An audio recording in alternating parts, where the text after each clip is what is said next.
on enchaîne avec un deuxième exemple d'outil porté par la société MyEasyFarm. L'outil s'appelle MyEasyCarbon. MyEasyFarm est représenté par François Thierrat. François, si tu es parmi nous, c'est le moment de brancher ta caméra et ton son, te voilà. Donc François, avec toi, on va parler là aussi d'outils de collecte de données, d'échange de données. On fera un zoom sur les données issues des matériels et l'interopérabilité de données, la remontée automatique de données, parce qu'on l'a vu, si pour un bilan carbone il faut 5000 données, ce que nous disait Guillaume tout à l'heure, autant s'appuyer sur des outils qui remplissent les systèmes de manière automatique. La parole est à toi.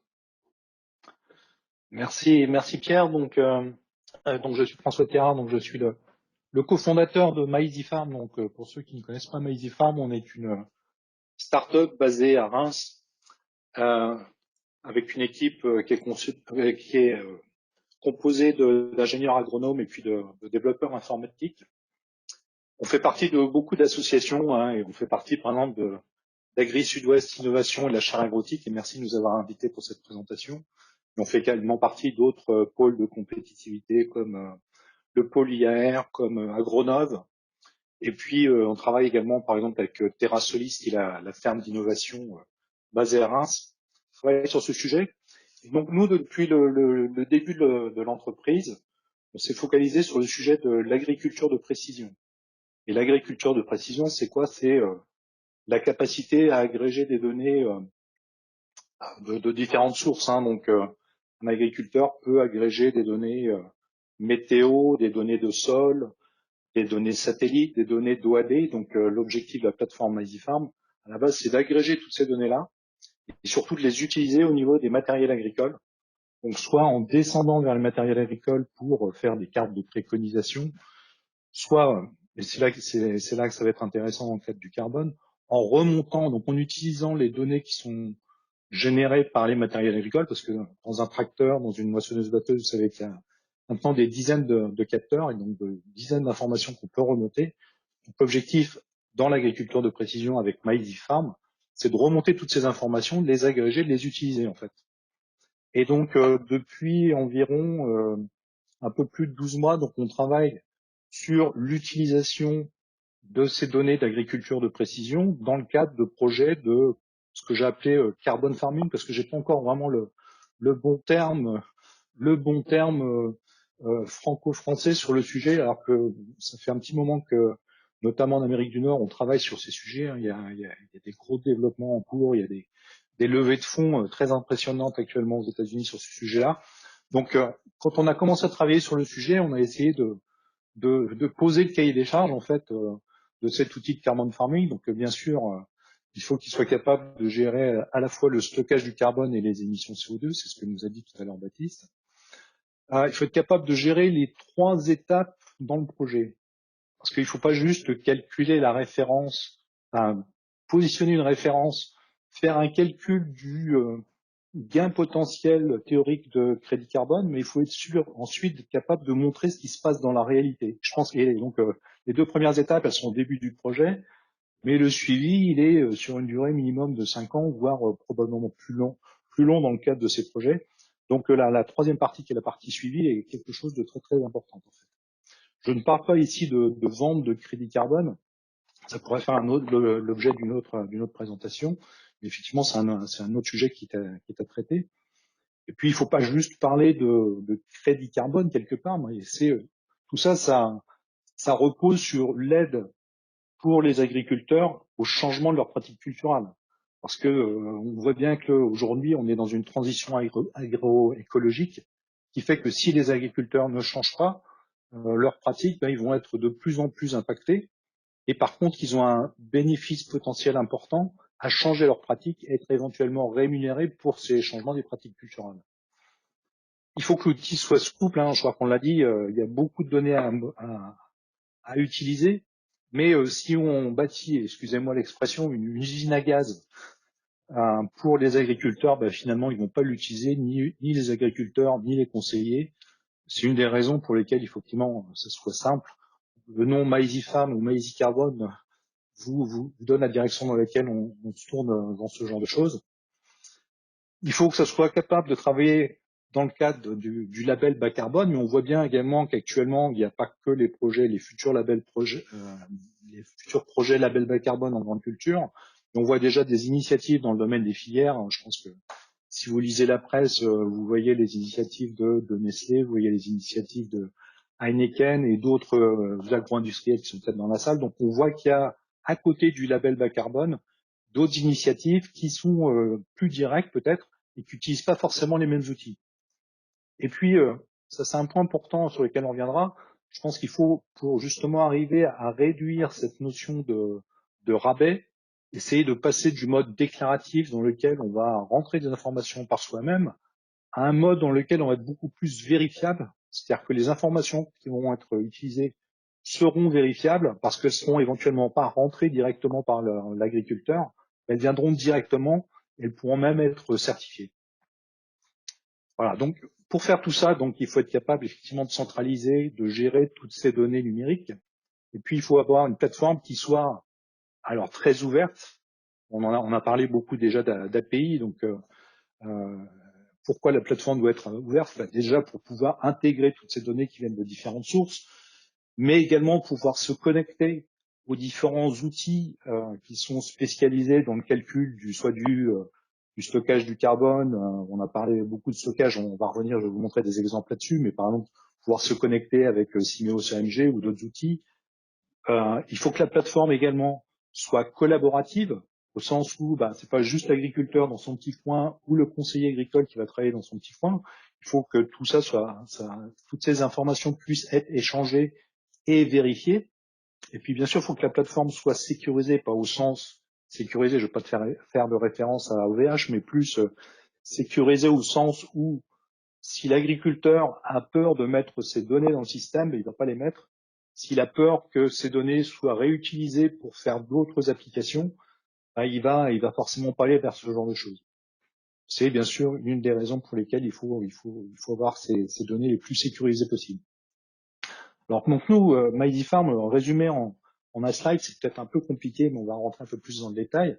MyEasyCarbon, c'est quoi? Donc c'est la plateforme qu'on développe depuis maintenant plus de 6 mois sur le sujet, qui va donc être capable d'agréger les données qui sont sur la gauche ici, là, puis on va revenir un peu plus dans le détail comment ça fonctionne, qui est connecté avec des outils qui sont des outils qui vont être certifiés dans le cadre de la méthode label bas carbone. Par exemple, on a parlé tout à l'heure, Baptiste a parlé de AMG, donc typiquement Simeos AMG est un outil qui va être utilisable dans le cadre d'un projet de label bas carbone. Mais il n'y a pas que des projets label bas carbone. Donc, par exemple, vous avez des outils comme l'outil Cool Farm Tool, qui est utilisé par d'autres plutôt dans le cadre de filières, typiquement, pour calculer les émissions, calculer le stockage du carbone. Donc, il faut non seulement être capable de répondre au sujet label bas carbone, mais aller sur des projets filières. Et puis, il faut être capable d'aller, le cas échéant, se connecter avec les outils de gestion parcellaire. Donc, aujourd'hui, on est, par rapport aux 4 grands outils là qui sont notés en haut ici, donc aujourd'hui, on est déjà connecté sur 2 de ces outils-là et on est en train de travailler sur les 2 autres outils, sur les connexions avec ces deux autres outils, que ce soit pour descendre des informations dans notre plateforme, comme pour pouvoir renvoyer des informations vers les plateformes en question. Et comme le disait Edouard tout à l'heure, ça dépend également de la capacité des outils qui sont en face de nous pour envoyer de l'information. En tout cas, nous, notre plateforme, elle est capable d'envoyer et de recevoir de l'information dans les 2 sens. Si on s'intéresse plus particulièrement à la partie de gauche, donc j'ai cité 4 types de données, je vais rentrer plus particulièrement dans le cadre de 3 types de données. Donc on sait tous, je pense, qu'avec nos impôts, on a financé le lancement des satellites Sentinelle, et donc on a pratiquement aujourd'hui presque gratuitement, on va dire, l'accès aux données satellites standards de Sentinelle, donc typiquement pour utiliser du NDVI, donc des indices de biomasse, des choses comme ça. Par contre, effectivement, ce qui est intéressant, c'est de travailler et d'être capable de travailler sur ces données, d'avoir des choses beaucoup plus précises. Donc là, je vous ai mis un exemple de ce qu'on fait avec notre partenaire CareMap, typiquement, où aujourd'hui, avec les modèles qui sont développés par CareMap, je ne vais pas rentrer dans le détail aujourd'hui, on est capable d'identifier le type de culture dans la parcelle, typiquement la culture en cours, mais en remontant en arrière, on est capable de déterminer quel type de culture était implantée les années précédentes. On est également capable de déterminer quel type de culture intermédiaire, enfin, d'abord s'il y a une culture intermédiaire ou pas qui a été implantée dans la parcelle. Et donc ce genre d'informations, alors bien sûr l'agriculteur a ces informations, mais le fait d'utiliser ce genre de données grâce aux données satellites va nous permettre quelque part de dire cette information, elle est certifiée, elle est valable, elle ne peut pas être modifiée puisqu'elle vient directement du satellite.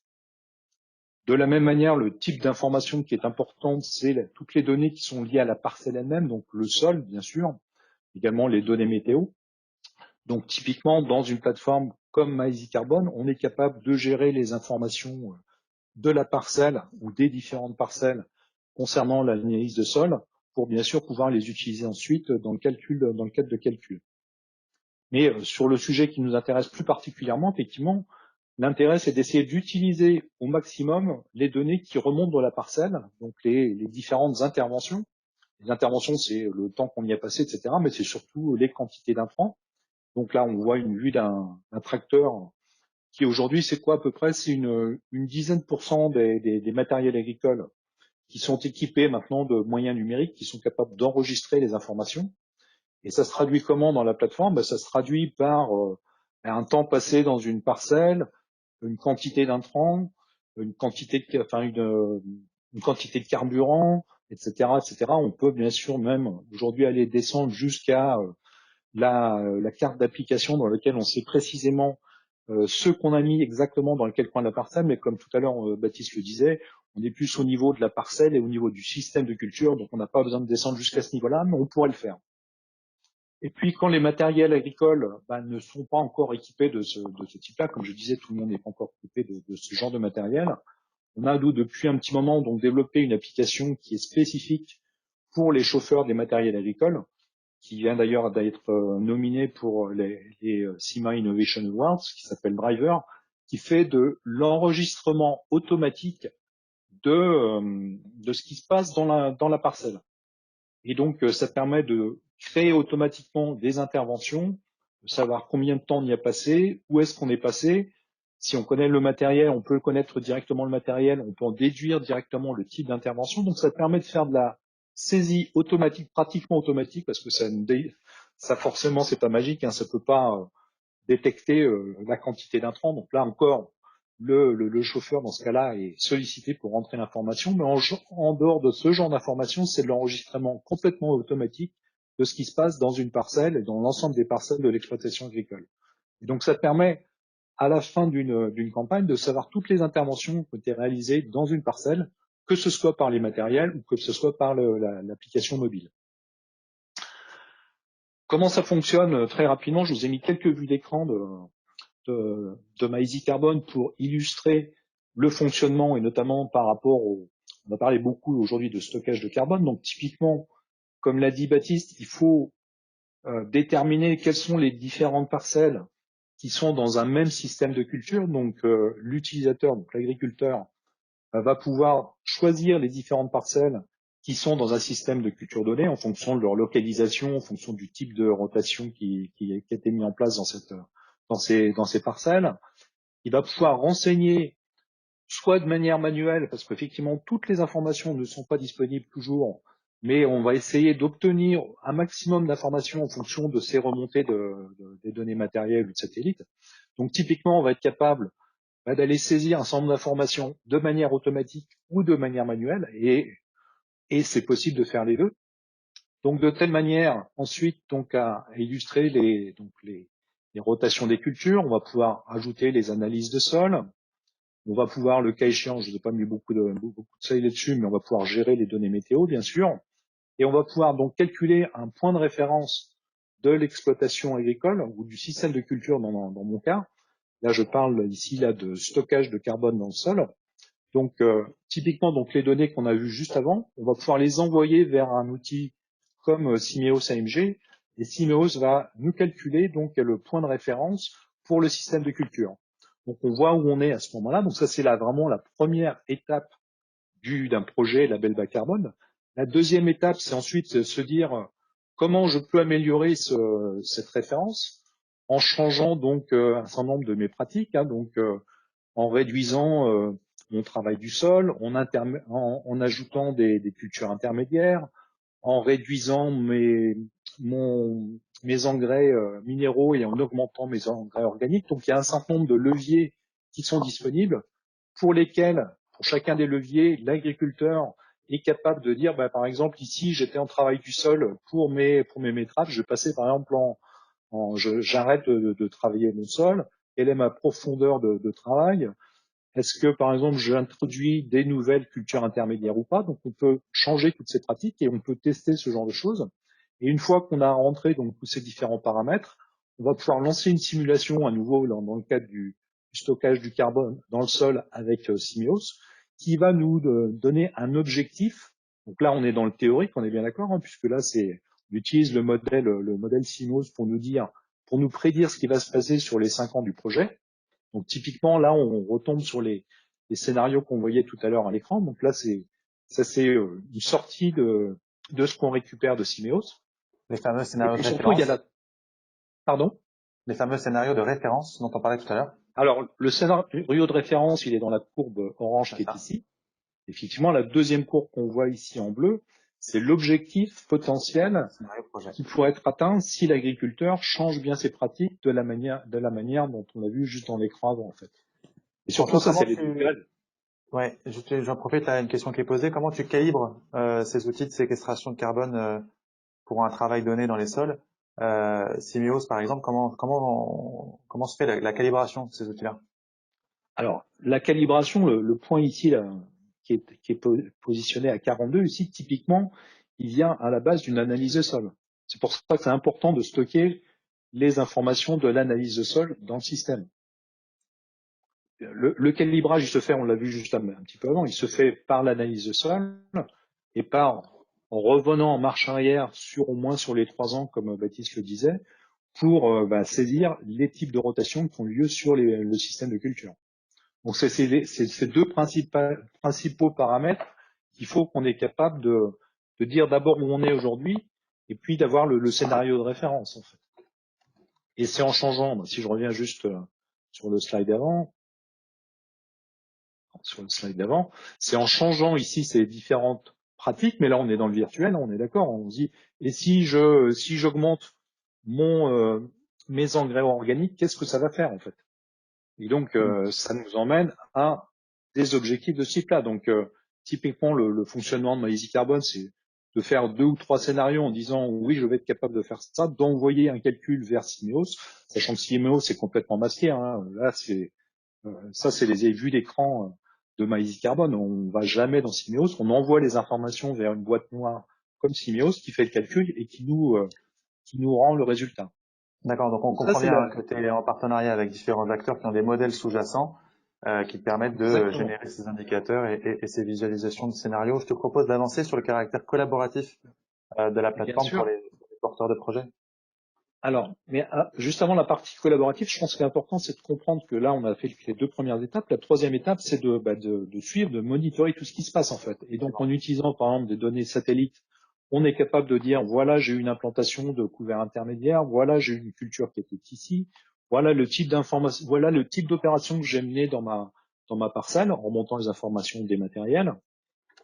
Et donc, on va être capable de suivre ce qui se passe véritablement dans la pratique, parce que l'agriculteur, par exemple, va peut-être être obligé de faire du travail du sol, parce que il y a des contraintes agronomiques qui font que malheureusement, parfois on est obligé d'aller labourer, par exemple. Donc, c'est les 3 courbes qui sont importantes. Et au final, c'est la différence entre la courbe orange et la courbe verte qui est importante, parce que ça, c'est véritablement le réaliser quelque part. Voilà.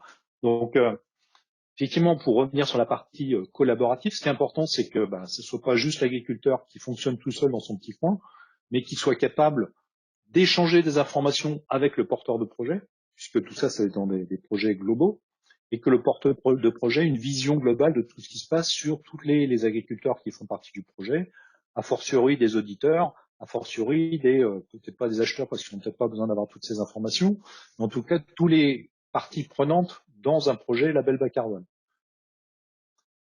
Comme je le disais tout à l'heure, c'est important de pouvoir garantir aux agriculteurs notamment que leurs données sont sécurisées et puis surtout qu'elles vont pas être diffusées pour utiliser d'autres choses. Donc MyEasyFarm, d'une manière générale, et nos plateformes sont conformes à la charte DataAgri, donc qui a été mise en place par les jeunes agriculteurs et puis par la FNSEA.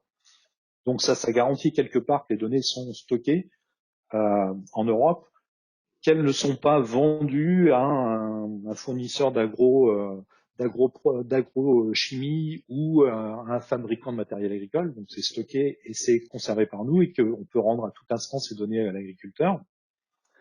Et puis le dernier point sur lequel je voulais parler, c'est la partie, on va effleurer rapidement, c'est la partie blockchain. Alors je ne veux pas utiliser des grands mots informatiques, mais quelque part, plus on a d'informations qui remontent de manière automatique ou qui sont vérifiables de manière automatique, sur ces données, on va pouvoir mettre un tampon.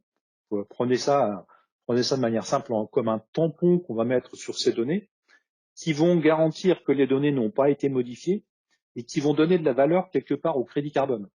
Donc c'est la grosse différence entre faire du déclaratif dans lequel je dis j'ai fait ci, j'ai fait ça, mais personne ne peut le vérifier, et le fait d'utiliser des données numériques qui vont pouvoir être tamponnées, qui vont pouvoir être vérifiées et qui vont permettre donc d'éviter d'une part d'avoir des rabais et d'autre part de donner de la valeur quelque part même au crédit carbone lui-même, de rassurer quelque part l'acheteur de ces crédits carbone que ces crédits carbone sont véritables et que c'est pas juste du vent qu'il est en train d'acheter en fait.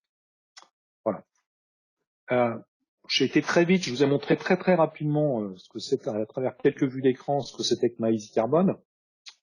On fait des présentations maintenant à partir de pratiquement toutes les 2 semaines de MyEasyCarbon en français. Donc en 1 heure, on vous présente beaucoup plus dans le détail, on vous montre comment ça fonctionne. Donc on fait déjà aujourd'hui de l'expérimentation avec un certain nombre d'organismes sur MyEasyCarbon. Donc on est tout à fait prêt à vous montrer ce genre de choses et à faire de l'expérimentation avec les différentes sociétés qui sont intéressées sur le sujet. Il y a encore beaucoup de choses à développer à l'intérieur de tout ça. On a parlé par exemple de la gestion de l'énergie dans l'exploitation agricole. Ça, c'est des choses qu'on ne fait pas encore. Il y a encore là toute la partie gestion des émissions sur lesquelles on travaille actuellement. Il y a la connexion avec les autres ateliers d'une exploitation agricole. Donc il y a encore beaucoup de travail dans ce domaine-là. En tout cas, on en a une première version de la plateforme qui est déjà disponible, qui est déjà utilisable à titre d'expérimentation dans l'attente de la sortie de la méthode label bas carbone grande culture. Merci beaucoup François pour ton intervention et la présentation de cet outil.